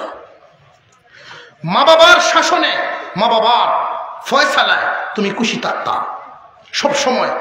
এই বিষয়টা মনে রাখা, মা বাপ যেন খুশি থাকে, মা বাপ যেন খুশি থাকে, এটাই তোমার চিন্তা হবে। মা বাবার পাওনার ব্যাপারে কথা বললাম। সন্তানের পাওনার ব্যাপারে, সন্তানের সাথে আচার আচরণের ক্ষেত্রে আমরা অনেকটা উদাসীন। সন্তানের পাওনার ক্ষেত্রে আমরা যেগুলো দেখি, সন্তানের পাওনাও আদায় করি না। মা বাবার আর সন্তানাদি একে অপরের পাওনা পরিপূর্ণভাবে সময় থাকতে যদি আদায় করতে পারি, খেয়াল করবেন হযরত সুলাইমান আলাইহিস সালামের একটা ঘটনা, একটা শব্দ থেকে আমি যেটা বুঝলাম আপনাদের কাছে এটা শেয়ার করি। পরিবেশ কি জিনিস, পরিবেশ কত গুরুত্বপূর্ণ ভূমিকা রাখে। আমাদের পরিবারগুলো, আমাদের পরিবারের পরিবেশটা এমনভাবে সাজাইছি, মুসলমানের বাড়িতে ঢুকলে বুঝাই যেন যায় এটা মুসলমানের বাড়ি, এমন পরিবেশ করে রাখা। কিন্তু আজকাল কয়টা বাড়ি এমনভাবে সাজাইছি মুসলিম পরিবেশ না। একজন অপরিচিত মানুষ ঢুকলে, দেখলে, চললে বুঝতেই পারে না, মুসলমানের বডি দেখলে বুঝতে পারে না এটা মুসলমানের বডি কিনা, চেহারা ছবি পোশাক আশাক দেখলে বুঝতে পারে না, কথাবার্তায় বুঝতে পারে না। মুসলমানের জবানে কিছু কথা থাকবে, শব্দ শুনলেই বোঝা যাবে মুসলমান। আচার আচরণ চলাফেরা দেখলেই বোঝা যাবে মুসলমান। মুসলমানের জবানে সালাম, প্রশ্নের পরে উত্তর হবে আলহামদুলিল্লাহ, খানার পরে উত্তর হবে আলহামদুলিল্লাহ। এই শব্দগুলো মুসলমানের। কোনো সৌন্দর্য দেখলে সুবহানাল্লাহ। কিন্তু আমরা এই লফজি, এই শব্দগুলো জবান থেকে সরায়া আমাদের জবানে ফিটিং করতেছি কোনগুলো? ইংরেজি। সুন্দর কোনো কিছু দেখলে কয় ওয়াও, ইংরেজি শব্দ। ইয়ং জেনারেশন, তোমরা যে অনুসরণ শুরু করেছো ভাই সকল যুবক, সাবধান। ইহুদি খ্রিস্টানদের কালচার আমাদেরকে নির্লজ্জ বানায়া ছাড়বে। প্যান্ট বেরোছে দেখবেন 3 ইঞ্চি হাইট, আর যদি তুলি লেমটি, কাপড়ের মাপ ঠিক নাই। আল্লাহ তাআলা আমাদেরকে বুঝদান করেন, বলুন আমিন। সন্তানদেরকে কোরআন শিক্ষা দেওয়া, মনে থাকবে এটা। ছেলে মেয়ে যদি 5 জন হয়, কোরআন শিখাইবেন কয়জন রে? 5 জনকে। মনে থাকবো তো? বুদ্ধি দিবে অনেকেই। প্রাইভেট শিক্ষকরা কিয়া ইংলিশ মিডিয়ামে পড়তে থাকুক, আর প্রাইভেট একজন শিক্ষক পড়াইব না, কাজ হবে না। প্রথমে রেগুলারলি নুরানিতে ভর্তি করা, 1-2 বছর 3 বছর এই কোর্সটা শেষ করা, এরপরে ডাক্তার বানান, অসুবিধা নেই। আপনার সন্তান যদি এতটুকুন পড়া হাসিল করে ফেলে, পৃথিবীর যে কোনো দেশে যা, বুকে হাত দিয়ে নিশ্চিন্তে থাকবেন, এই সন্তান নাস্তিক হবে না। আল্লাহর রাসূল বলেছেন, قال النبي صلى الله عليه وسلم ليس في جوفه شيء من القرآن كالبيت الخريب। যার ভিতরে কোরআনের অংশ নাই, তার ভিতরটা বিরান ঘরের মতো। মানুষ আছে এমন ঘর, মানুষ নাই এমন ঘর কি সমান? আল্লাহর রাসূল বলেন, যার ভিতরে কোরআন নাই, তার ভিতরটা হলো বাড়িঘর সুন্দর করে বানাইয়া তালা লাগায় চলে গেল। 20 বছর পর আইসা যদি তালা খুলে, মানুষ নাই, আলো জ্বলে নাই, এমন ঘরের হালত কি? বিভিন্ন প্রাণীদের দখলে চলে যায়। বিভিন্ন প্রাণীরা যেইভাবে বসবাস করে, আমার উম্মত জেনে রাখো, যার ভিতরে কোরআনের আলো নেই তার ভিতরে শয়তান বিভিন্ন সুরতে বসবাস শুরু করে। যারা মাজারে সেজদা দেয়, লক্ষ্য করবেন একটা মানুষও এমন পাবেন না সহি করে কোরআন পড়তে পারে, সহি শুদ্ধভাবে কোরআন তেলাওয়াত করতে পারে, এমন মানুষ পাবেন না। 1 ঘন্টা 1.5 ঘন্টার প্রাইভেট পড়ানোর মাধ্যমে সহি শুদ্ধ হয় না। আরবি 29টা হরফ আলাদা আলাদা মাখরাজ থেকে উচ্চারণ হয়। এই জন্য নির্দিষ্ট করে 3টা বছর 2টা বছর মাদ্রাসায় দিয়ে দিবেন। আপনার সন্তান 30 পারা কোরআন দেখে দেখে পড়তে পারবে, নামাজে তিলাওয়াত করার মতো সূরা মুখস্থ হয়ে যাবে। ওযু কেমনে করা লাগে, কোন কারণে ওযু ভাঙে, কোন কোন জায়গায় পেশাব করা যায়, বাথরুমে কোন কোন জিনিস সাথে রাখা যায়, কোনটা রাখা যায় না, এই মাসআলাগুলো তারে শিক্ষা দেওয়া হয়। অর্থাৎ মুসলমান বানাইয়া এরপরে আপনি ডাক্তার বানান নিষেধ নাই, ইঞ্জিনিয়ার বানান নিষেধ নাই। জানিয়া রাখবেন, কোরআন শিক্ষা যদি না দেওয়া হয়, কোনো মানুষ দুনিয়াদারি করে দুনিয়ার উপরে থেকে, কোন মানুষ দুনিয়াদারি করে দুনিয়ার তলে পড়ে। কুরআনুল কারীমের নূর মানুষকে দুনিয়ার উপরে থেকে দুনিয়াদারি করার মতো হিম্মত জুগায় দেয় ভিতর আলোকিত হওয়ার কারণে। আপনার সন্তানকে পৃথিবীর যত ডিগ্রি দিলেন, মুসলমানের সন্তান কোরআন শিক্ষা যদি না করে, মা বাবার আদব কায়দা কি বুঝবে, মুরব্বীদের আদব কায়দা কি বুঝবে? তার ভিতর তো আলোকিত না। যত ডিগ্রি দেন, কোরআন শিক্ষা না দিলে আলোকিত হতে পারে না। কোরআন শিক্ষার মাধ্যমে আলোকিত জীবন পাবে আপনার আমার সন্তান। মনে রাখবেন, সন্তান একটা হোক আর 5টা হোক, হাফেজ আলেম বানানো ফরজ তো না, কিন্তু কোরআন শিক্ষা দেওয়া ফরজ। বেশিরভাগ মানুষই মনে করে যে দুনিয়াদারি হোক পরে শিক্ষা নেব, অসম্ভব। আমি একটা জামাত, 17 জনের একটা জামাত, মুরব্বী, সব মুরব্বী দিয়া তবলিগও পাঠাইছি 40 দিন। 2 জন আলেম দিলাম সাথে, যে আপনারা ফাজাইলে আমলের তালিম কম দিয়া সূরা মস্ক করাইবেন বেশি। 4টে সূরা যদি সহি হয়, নামাজটা তো হয়ে গেল।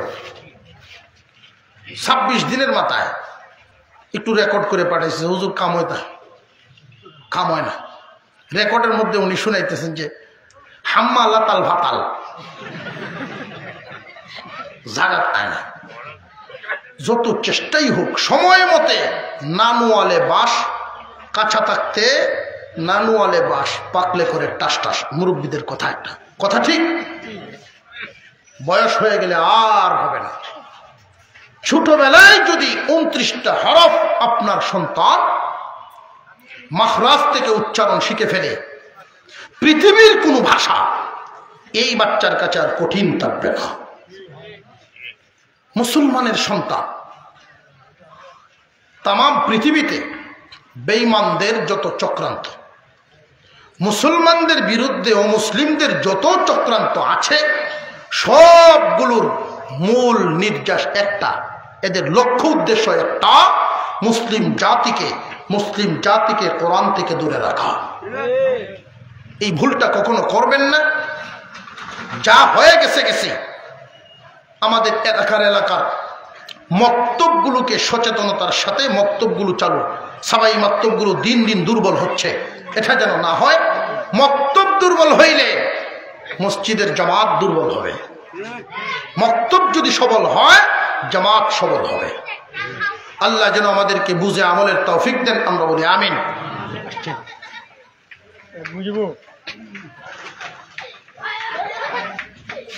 আল্লাহ তাআলা আজকের এই মাহফিলকে কবুল করেন, আমরা বলি আমিন। আরো জোরে বলেন আমিন।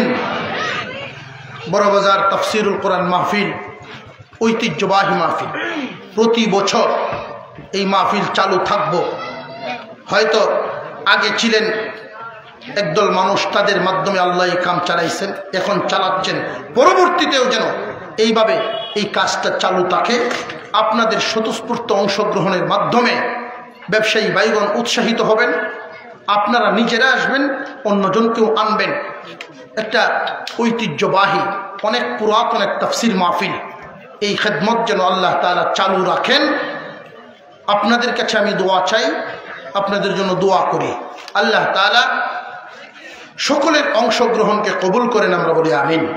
ওয়া আখিরু দাওয়ানা আনিল হামদুলিল্লাহি রাব্বিল আলামিন। আসসালামু আলাইকুম ওয়া রাহমাতুল্লাহি ওয়া বারাকাতুহু।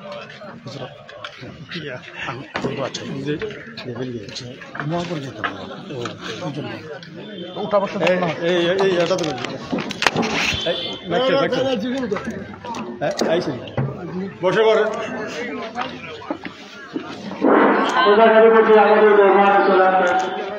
কিছুক্ষণের ভিতরে আলোচনা করছি। আমরা উঠি না, আমরা বসি না, সময় আমরা বসি আমরা তো আজকে একটু কথা শোনার জন্য আমরা কিছু সময় একটু বসি।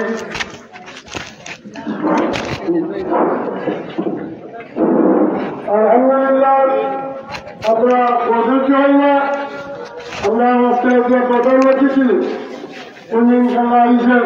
আমরা 3 নম্বরই মানে আব্বাই আসতেছেন আইন কিছুক্ষণ না, আমরা ভাবতেই যাবো তাদের সামনে মানে এই আইন আমরা একটা প্রতিজ্ঞ